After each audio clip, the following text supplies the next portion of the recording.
But yeah, like I said, the pack, as far as its state, because I know I've had questions about when it's going to be out. There's no release date at the moment. There's no release date for a public release. Right now, it's in very much private testing phase. Once I get a few more updates out and there's a bit more content, a bit more polish, and things are kind of semi-sorted. I mean, I'm going to be working on content for this for a good while, and then we're going to be adding in dungeons and stuff like that for quite a while. But once it gets to a kind of semi-solid state, then I'm going to make it.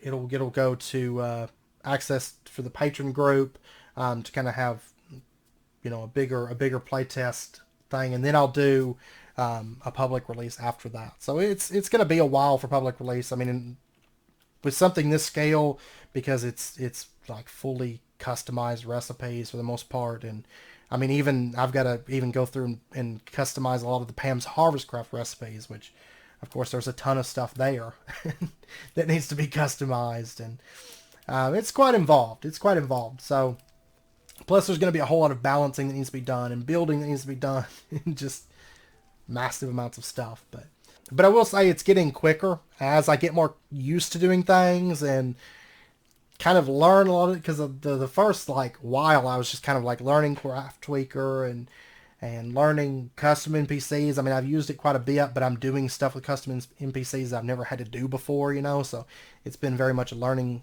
process, and recurrent complex and just a lot of different things. And then of course some of the Craft Tweaker add-ons and stuff like that. So let's pop over. This video is probably going to end up being like 3 or 4 parts, because I saw the footage length, and it's definitely taking a bit. But let's actually teleport. I've got Silent Gems teleporters here. Like I said, Silent Gems is in the pack, so that's going to give you some alternatives for some stuff. But I'll take you over to the quest hub area. It's not 100% done. It should be pretty close to 100% done by the time actually I should come over to the other side, because that's where the proper entrance is. It should be 100% done by the time that the next big update comes out for testing. But there's where I was messing with nomadic tents and stuff. I used to be set up over here, but then I moved. So anyways, over here, this is kind of the structure that I've been working on. But for example, if you come through here and you talk to Patches, he's going to say, welcome back, whoever you are. It's an @player command. But and then you could talk to him and blah, blah, blah. He's got a bunch of text and stuff, and some of it's not finished. You can say parentheses here. But and then this just kind of leads up to the walls. So originally I was going to have guards up here, but custom NPCs, there is a slight issue, and I'm hoping that it gets fixed by the time there's a public release. But right now there is a slight issue, and it might actually just be this version, because I updated versions. I need to try reverting back to the old version. And you'll also probably hear there's some music playing. This little area has its own custom music that plays, and I'll show you how I've got that set up actually. But the town has its own little custom soundtrack that just kind of plays on a loop. But there is a slight issue with custom NPCs with this version, where there's a little bit of a memory leak. I don't think it would be a huge issue if you're just popping in, doing some questing, and then leaving, or doing some shopping and leaving. But when you spend all day here, like I have done quite a few days, it becomes very noticeable after quite a few hours. So I had to shift over elsewhere. But anyways, if you come in here, there's like a little place where you can kind of tie your horse up and everything.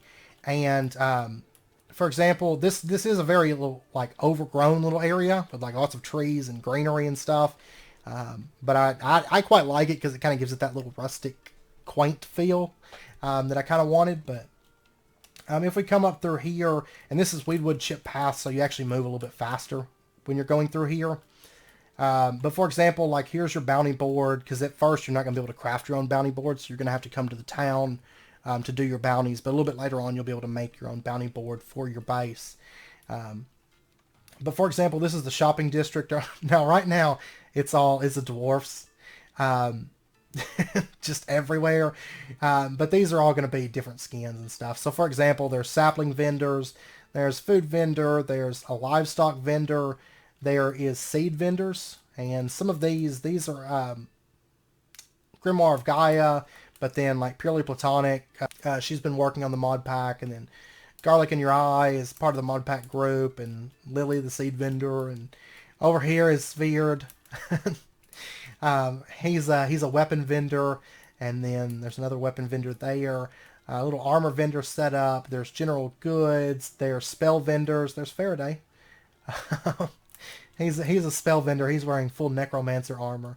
And I've done a little bit of clutter work, so they've got some crates and stuff piled up, and they've got little signs here. So like, here's food, and it's lumber, but it's saplings and livestock and different little things like that. So, of course, those are from DecoCraft. And then over here, this is my mushroom fanatic, and I haven't decided on a name for her, but I know KC loves her because she's just like she's a little bitty mushroom girl over here. But she sells mushroom related things, and then she also sells a mushroom spawn egg.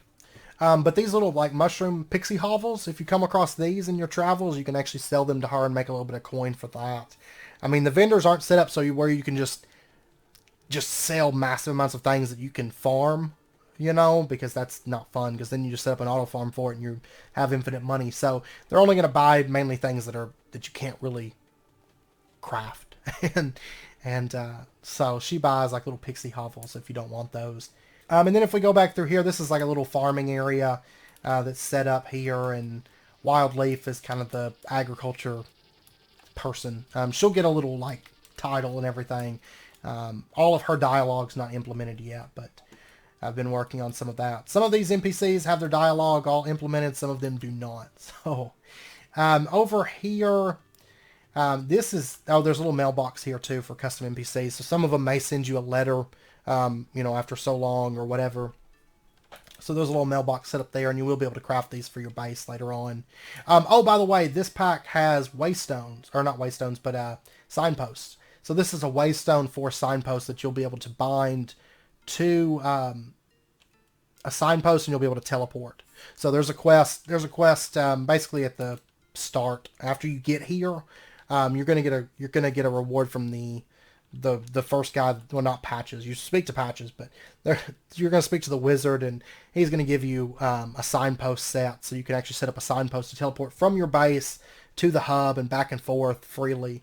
And it doesn't cost a reagent or anything like that to teleport. So you'll be able to teleport back and forth. And then later on, you'll be able to craft your own signposts. It'll be a little bit later because they'll be a little bit more expensive, but you will get a set to teleport back and forth. So it's a really cool mod. It's basically like waystones, but they're really cool because you set up signposts and you can put labels on them, and it's actually like signs, and they actually point in the direction of where they're going to teleport to and stuff like that. It's really, really cool. Over here we've got Grebo. He's going to be he doesn't have anything at the moment, but he's going to basically do a lot of the vending stuff. So he's going to buy like the champion drops and stuff like that. And I haven't decided for sure, but he may sell the unlock items for basically all of your knowledge tiers are locked behind game stages, and the way you unlock them is you get a book. It's from the game stage book mod, and basically if you get that book and you activate it, you learn that next set of knowledge. So the next batch of recipes and stuff that are tied to that tree, that research tree. So just to make it a little bit more fun, they're not going to be heavily gated, but the decor stuff is going to be gated to a small extent, just to kind of make it like, oh, I unlocked Chisel, And it's all going to be accessible at the beginning of the pack, basically. But just kind of locked to be a little bit more fun, and that way you can kind of pick and choose which direction you want to take and what you want to unlock and stuff like that. And there will be some other little decor-related quests. Like, for example, there's the Homesteader line here is all tied to, this is all decor stuff, or decor-based things like lighting that you can make in the Between Lands. And so there is a few quests like that, and so there will be some other quests. These are just kind of tied to unlocking different quest lines and stuff, or different decor mods. Beer Trouble, he was actually in a little structure I built for where you're going to spawn in the Between Lands, but I noticed Between Lands didn't really get along very well with my recurrent complex auto spawning all the time, so I ended up cutting that out.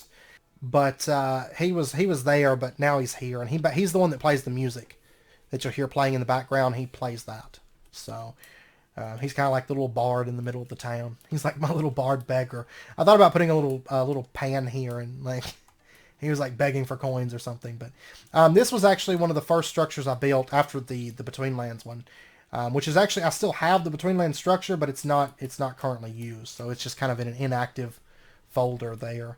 But this is a very good example of Chinese Workshop mod. This is mostly all Chinese Workshop. In terms of the building, the roof is all Chinese Workshop for the detail and everything. And there's a little bit of DecoCraft and stuff. But this actually leads to the blacksmith's house. And there's a Pam's well right there. And back in here, this is a little fun thing. There's a little gravestones. And originally there was actually... this is a funny little thing here. Originally there was... I forgot I cut off the bottom part of this, but there was actually chests down there that had bones and worms and stuff in it, but I decided I'm going to make it so you can't break the blocks here, because if you're on a server, it's no fun if you come here and somebody's like destroyed the whole place, like trying to get resources, you know, and just marred it with just destruction. So it's going to be set up so you can't break the blocks and you can't build here and stuff like that. But so you can't just like set up in an NPC's house and just live there. But Tomo is a bit of a mess. It's actually intended to be this way, so she doesn't clean the house at all, but she is the blacksmith for the town. She's going to have some quests tied to her.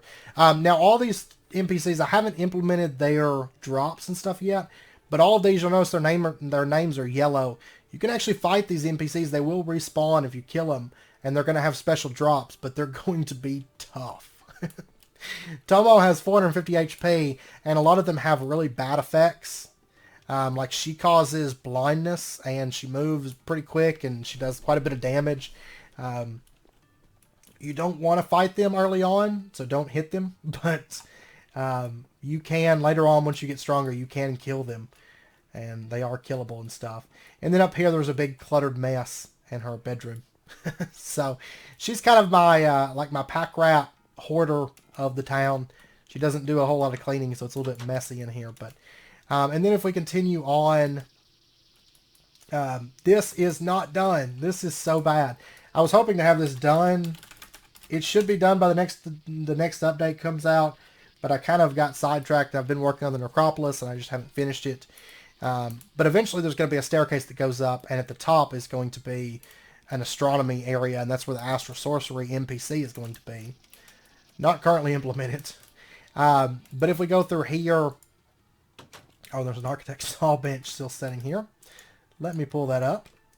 But this is... I've started working on this structure. This is actually really cool, right? This is a pedestal from Extended Crafting that's down there, and I've put... I don't know what this thing's supposed to be.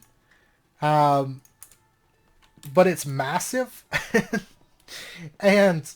it doesn't actually like do anything, and you can't place it on the ground by itself.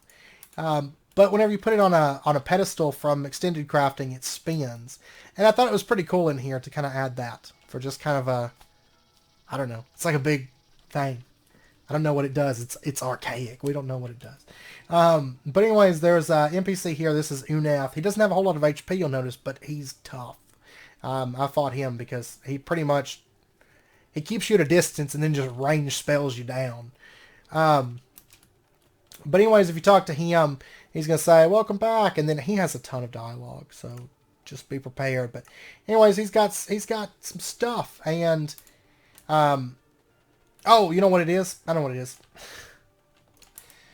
One second. Because I have done the quest. Let me fix something here. I've got to set this to repeatable because I had it turned off, and I've actually completed the quest. So, but anyways, if I talk to him, he's gonna say like, "Welcome back," and he's gonna talk, and it's all story related. There's a lot of story and lore in the in this. But anyways, he gives us a quest for the Ring of Summoning, and then if we go into here, for example, we have a quest here for Ring of Summoning. He needs us to bring him the Ring of Summoning that I retrieved from inside the Between Lands. Blah blah blah. I'm giving away stuff. Sorry. But anyway, it's just the first quest, so it's not a big deal. But anyways, you bring the Ring of Summoning back to him, and he's going to give you your first batch of knowledge, your first knowledge book. Which I do have a lot of that stuff locked with game stages, but I removed the script for the purpose of this video because otherwise you know, everything would be locked, and I'd have to unlock game stages, which kind of messes with the way I'm doing stuff. So I just pulled out the script for now. So anyways, there's NPCs that are going to give you various quests, and like I said, that's how you unlock a lot of your knowledge stuff. Let me put it back to creative mode.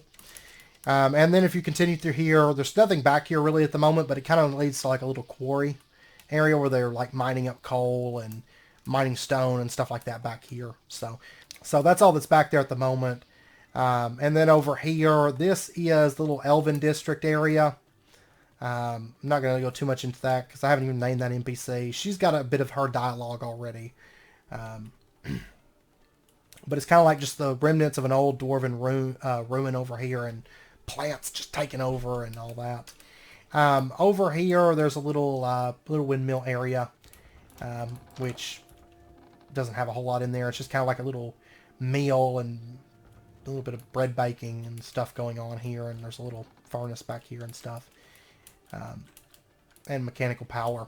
And that's actually that's connected up to a creative producer, because I didn't want to have to set up redstone and all that and have it controlled for rain so it doesn't break, and it's just decorative, so and you're not going to be able to use it. So and then over here, this is actually this building here is basically just a huge lightning rod, more or less. And this guy's little building, he ties into the tech and the lightning craft side of things. Doorstop, gold helm, the short circuit. And it was funny because for a while I couldn't think of what his name was going to be. So his name was actually Severe the Short Circuit. But then he got Doorstop Gold Helm, which is actually, it's kind of an inside joke with me and one of my friends, because we used to play WoW a lot. And he had a little gnome named Doorstop that he played. So that's where that name's from, actually. But and then over here we have kind of the dark magic area, which dark magic progression, you're not going to be able to do a whole lot at this quest hub. You're just going to get some of the basic knowledge stuff from this quest hub area, and then it's going to lead into, you're going to have to go to a different place for a lot of the knowledge research. So I've been talking so long, my voice is getting sore, or my throat's getting sore.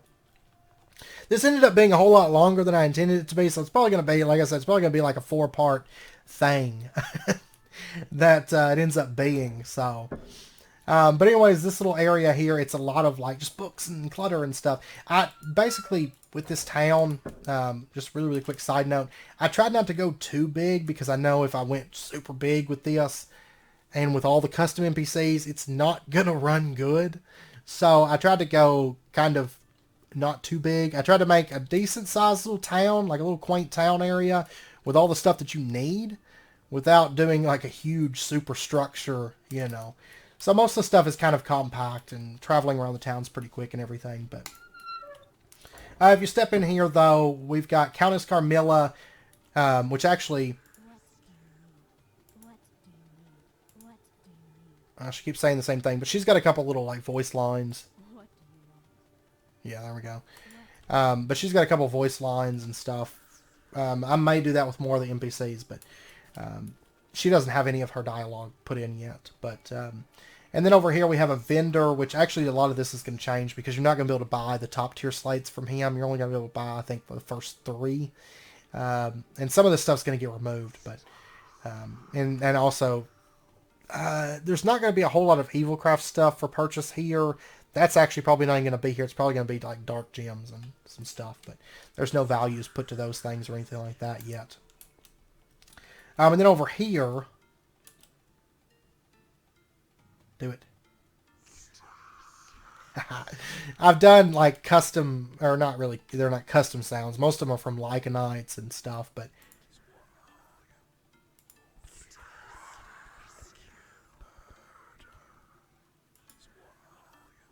yeah, see, if you talk to him, he's got like 4 different lines that he'll say, and they're all creeping. And it was funny, because one night I was in here, and I was working on the town, and I'd already set him up, and I was going through, and I was just adding some of this like little clutter and decor and stuff, and my lights were off, and it was like midnight, and I'm here like home by myself, and I walked by that, and I hear that, and it actually kind of creeped me out at first till I realized what it was, because I was like, pulled my headphones off and I was looking around because I don't know, just that whispering, it's kind of eerie. But anyways, that guy doesn't have any of his dialogue yet because it's actually later into the pack before you can actually even converse with him, and he kind of sends you on the next batch of quest line into, you know, the dark magic stuff, which dark magic is evil craft, blood magic, soul magic, which all ties into the dark magic side of things. So like I said, you're not going to be able to learn a whole lot from this building. You're going to have to go to a different quest hub. And that's the case with some of this stuff. Actually, some of this stuff you're going to have to go to later quest hubs. I think wizardry, probably just wizardry and the crop stuff, I think will be the only two that you can actually fully do every bit of the tech tree at this quest hub. Most of the stuff you'll have to go to a couple different other hubs. So, which are going to be, yeah, they'll be elsewhere. Not going to give that away yet, but yeah, so that's the little like spawn or the little quest hub. So basically, once you get to the point where you have your nomadic stuff, you're going to have you know, an XYZ coordinate or XY coordinate that you're going to have to go to, and it's going to take you here. So that's why it's kind of important to have that nomadic stuff so that you can actually travel, because it may turn out that you're pretty far from your base or from the quest hub initially, but it's kind of intended to be like that because, you know, I didn't necessarily want you to just set up in a place and never leave that place. You're going to be exploring a lot. You're going to be traveling a lot. And that kind of is an intro to that because you're going to have to nomad it out to get to, you know, the spawn area or the quest hub. But yeah, so that's really the main things I wanted to cover. I showed you guys quite a bit, I think, but I didn't show you everything and kept some things secret. So that's probably gonna end it for this. Like I said, it's probably gonna end up being like 4 episodes or something for this discussion that we've just had, because it ended up being way longer than I was anticipating. But there was a lot to cover. So, and honestly, chances are, like I said, these won't be an every week kind of thing, or maybe not even every couple weeks, but as progress comes along and as I have, you know, things that I feel like, okay, it's time for a thing, I'll show you guys some little sneak peeks and stuff as progress goes. Because like I said, it's going to be a while before it's done. It's going to be a while before it gets a public release, but it is very much in progress. So, and honestly, once it gets a public release, it probably won't have 100% of all the dungeons that will ever be added and stuff. You know, we'll see how it goes, but it just depends. But it's still a long ways off, but it's coming along, and I'm having a lot of fun working on it, and I hope you guys are looking forward to it. I'm looking forward to having it done, because once I get it done or done-ish, we'll do a series on it and stuff, and play around with it and everything. But we're trying to push it to the limits to where, you know, exploration is interesting again, farming is interesting, tech is interesting, magic is interesting, and, you know, there's custom changes, and, you know, you don't do the same stuff starting out Britannia, and you don't do the same stuff going through these different mods, and, you know, you're forced to kind of go out and get outside of just staying in your house all the time and just hitting buttons to autocraft, because that's not fun. So you're going to have exploration all the way up to the in-game stages where you can make, you know, you're making creative items, but you're still having to go out and explore and actually have challenging fights even to that point, is kind of the goal. So there's actually going to be a dimension towards the end that's dedicated to to late game crafts, and yeah, it's gonna be fun.